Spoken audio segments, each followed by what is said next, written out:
Bonjour Brigitte et bonjour Christian Jamin. Bonjour. Alors, question, qu'est-ce que c'est pour vous une femme libre, Émilie ? Alors, j'avais formulé une remarque et puis là, le temps de pub, je suis en train de me dire que c'était sûrement pas suffisant.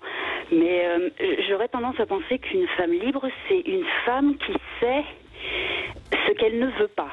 Alors, oui, c'est dommage de le formuler comme ça, je trouve que c'est formulé à la négative, mais si je le formulais autrement, une femme libre, c'est une femme qui sait ce qu'elle veut, ça, je suis pas forcément d'accord avec cette affirmation.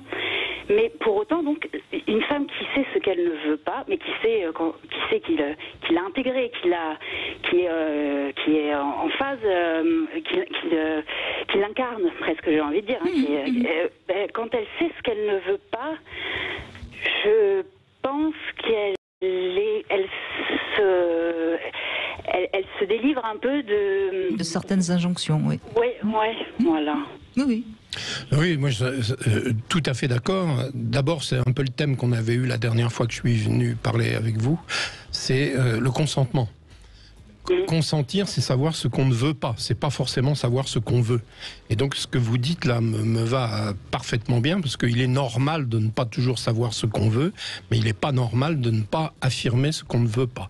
Donc, je partage votre avis complètement. D'accord. Ok. Donc, c'est pas si stupide. Et je me disais aussi que bon, par contre... Alors ça, voyez, il faut arrêter en tant que femme de croire qu'on peut dire des choses stupides. Non, mais c'est pas juste une question en tant que femme, c'était ce qui m'est venu à l'esprit, mais parce que ça fait écho avec mon vécu, et que mon vécu n'est pas non plus une vérité pour tout le monde. Moi, j'ai l'impression que oui, si j'avais été plus en phase avec ce que je ne souhaitais pas, je pense que je me serais évité quelques... Mais vous savez, Émilie, est-ce que quand on est très jeune, on sait ce qu'on veut pas ? C'est l'expérience aussi qui fait qu'on va découvrir ce qui on est, ce qu'on veut pas, ce qu'on veut. Oui, mais là, nous voilà revenus au vif du sujet, puisque effectivement, quand on est très jeune, on dépend beaucoup de son éducation. Et que doit-on apprendre à ses filles ? C'est-à-dire, effectivement, je pense qu'on doit leur apprendre à essayer de déterminer ce qu'elles ne veulent pas. Et donc ça, c'est vraiment, on est revenu à la genèse de cette émission.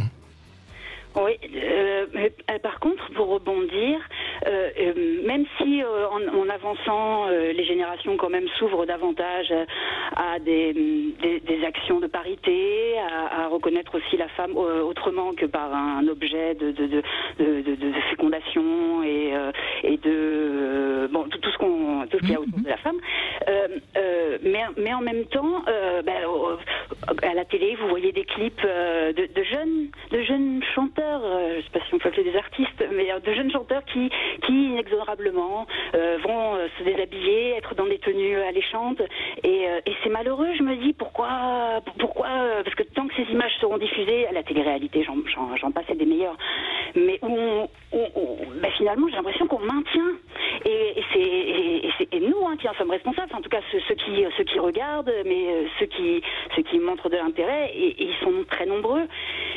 Que ces émissions continuent de perdurer, moi je trouve que ça maintient quand même, ça va maintenir des stéréotypes. C'est-à-dire, parce qu'après tout, pourquoi pas être aussi une femme qui a envie d'être désirée ? Si c'est un choix. Ouais, tout à fait. Mais bon, c'est quand même très limité en termes c'est toujours la femme qui est un peu dénudée, qui va soit se frotter contre une voiture, soit contre l'homme qui lui sera très bien habillé, qui dans les oui, c'est contre ce stéréotype que vous voulez peut-être lutter, Émilie. C'est un sujet intéressant. Je vous propose qu'on le reprenne après les infos, parce que il est l'heure de donner la place aux infos. Émilie, on vous retrouve. Donc vous considérez... Quel âge vous avez, Émilie ? J'ai 36 ans. D'accord, donc vous êtes d'une génération bien différente de la mienne. Et donc vous considérez que ces images de femmes sexy, on va dire, peuvent influencer les femmes, et elles peuvent continuer à penser qu'il faut s'habiller sexy, qu'il faut plaire, c'est ça votre oui, alors j'ai rien contre les tenues affriolantes, etc. Ce qui me gêne, ce que je trouve dommage plutôt, c'est que les chanteurs de R&B, de rap, de la génération actuelle continuent à perpétuer des clips avec des chorégraphies associées à des textes. j'en prends un au hasard. Oui. Donc, qui dit... Donc, dis-moi combien faut de zéros pour te doter, et je te les donnerai. Ah oui, bébé veut des marmots, elle veut que je l'emmène à la mairie. M'aimeras-tu quand je serai fauchée comme à l'ancienne? En fait, c'est juste trois petites phrases tirées d'une chanson, donc ok, ça vaut ce que ça vaut, mais je pense qu'on pourrait en citer énormément, en fait, des textes qui sont quand même très... Mais alors, Émilie, je vais me faire exprès provocante, mais vous croyez pas quand même qu'un homme qui roule en Porsche, il a plus de chances de draguer qu'un mec qui roule en vieille, je sais pas quoi? Aujourd'hui encore.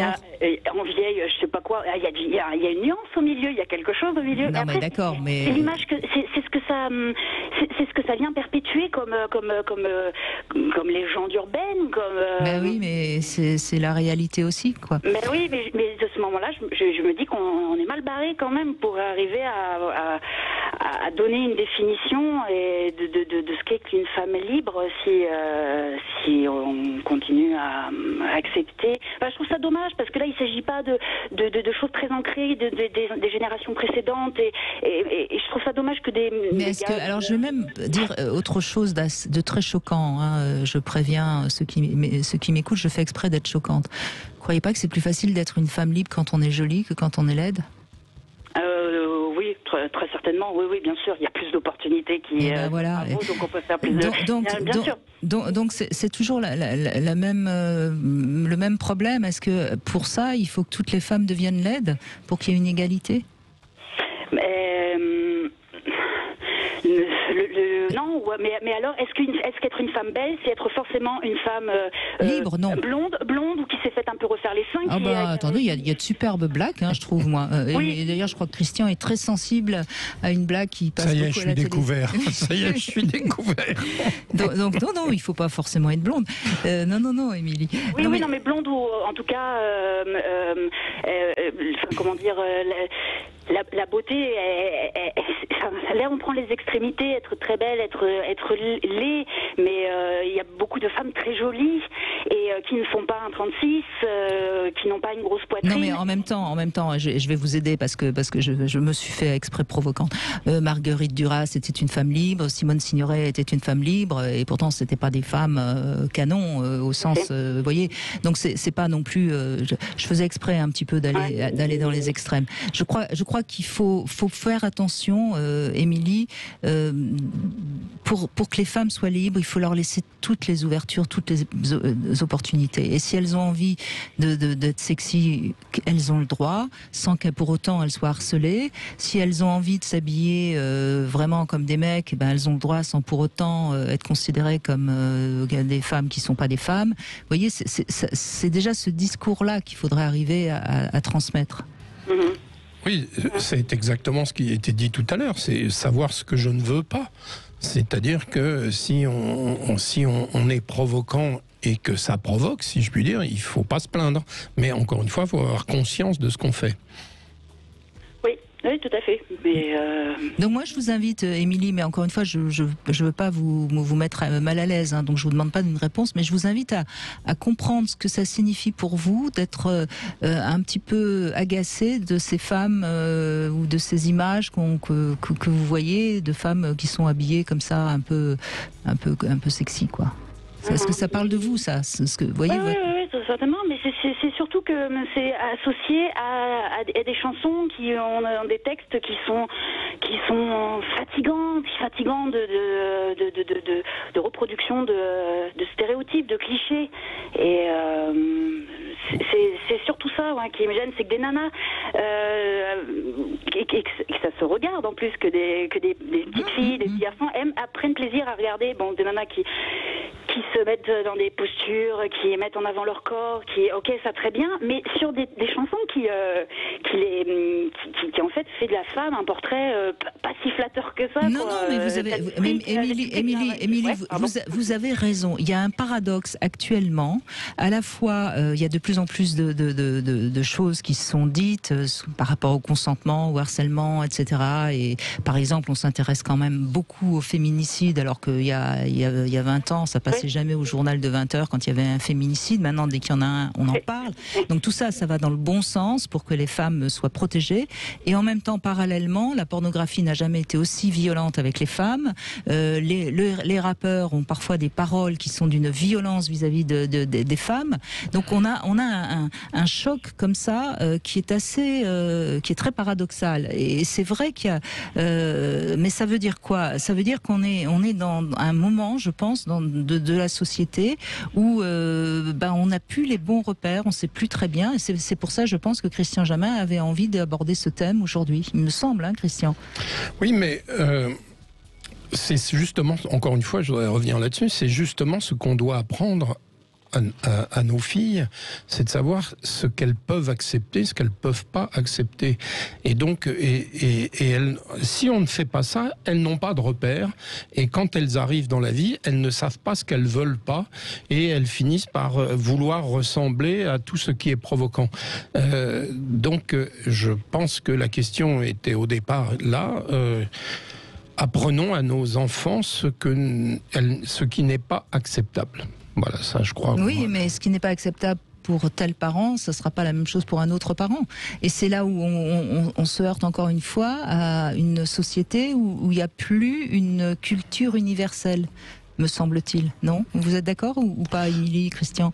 Moi, je suis absolument d'accord. C'est-à-dire que c'était beaucoup plus simple quand il y avait des codes de conduite, des codes d'éducation, des codes d'avenir.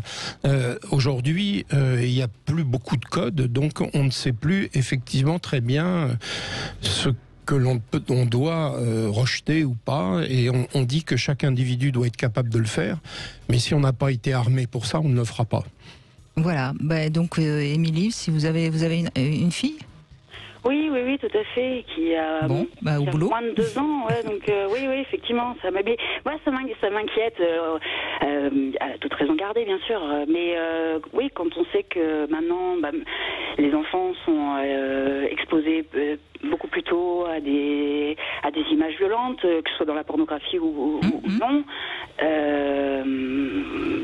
ou même à la télé ou dans les cours de récréation, bref, oui, c'est vrai que je pense que c'est un grand jeu quand même pour un parent d'arriver à élever son enfant.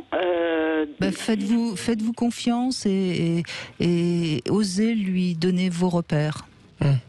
Après, vous savez, on le voit depuis la nuit des temps, quand on a eu des parents qui nous ont imposé des repères, on a fait comme eux ou à l'inverse. Mais au moins, on avait une colonne vertébrale.